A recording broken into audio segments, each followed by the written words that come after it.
নমস্কার বন্ধুরা, আমি সন্তু সন্তু মানসী রান্নাঘরে তোমাদের সবাইকে স্বাগত। তো আজকে মাংস রান্না দেখাবো, খুব সহজভাবে মাংস রান্না। তো এখানে আগে থেকে পেঁয়াজ কুচিয়ে নিয়েছি, কাঁচা লঙ্কা আছে, কাঁচা লঙ্কা দেবো।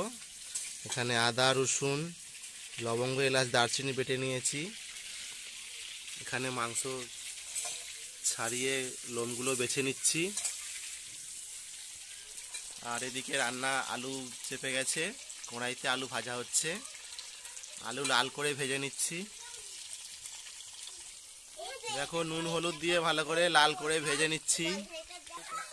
দেখো বন্ধুরা, আলুগুলো নেড়ে নিচ্ছি, হয়ে গেছে। দেখো বন্ধুরা, এই তেলেতে এবার তেজপাতা দিয়ে দিলাম, এবার কাঁচা লঙ্কাও দিয়ে দিলাম, এবার পেঁয়াজ কুচানাগুলো দিয়ে দিচ্ছি।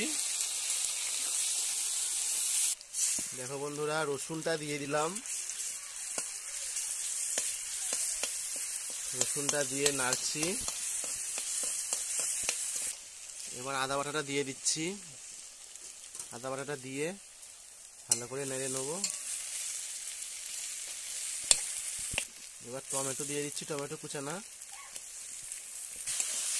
এবার একসঙ্গে ভালো করে কষতে থাকছি। এবার স্বাদ মতো লবণ দিয়ে দিচ্ছি। এবার মাংসগুলো দিয়ে দিচ্ছি বন্ধুরা। দেখো বন্ধুরা, মাংসটা দেওয়া হয়ে গেছে, এবার ভালো করে কষিয়ে নিচ্ছি। লঙ্কা গুঁড়ো হলুদ গুঁড়োটা একটু পরে দেবো, মাংসটা কষতে কষতেই দেবো। দেখো বন্ধুরা, এবার লঙ্কার গুঁড়ো দিয়ে দিচ্ছি। একটু ঝাল খাবো সেই জন্য লঙ্কা গুঁড়োটা বেশি দিচ্ছি, পরিমাণ মতো। এবার হলুদ গুঁড়ো দিয়ে দিচ্ছি, চামচ মাপ করে দিয়ে দিচ্ছি। দেখো বন্ধুরা, কি সুন্দর দেখতে লাগছে, মাংস সবে কষা হচ্ছে। এটা একটু হলুদ লাগবে তাই দেওয়া হচ্ছে হলুদ। দেখো বন্ধুরা, মাংসটা কষানো হয়ে গেছে, কষতেছে এখনো। এরপরে জল ঢালা হবে।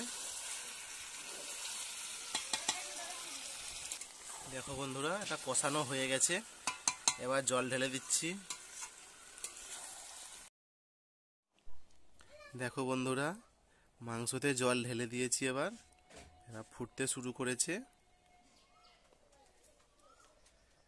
ফুটে গেলেই মাংসটা আমার রেডি হয়ে যাবে।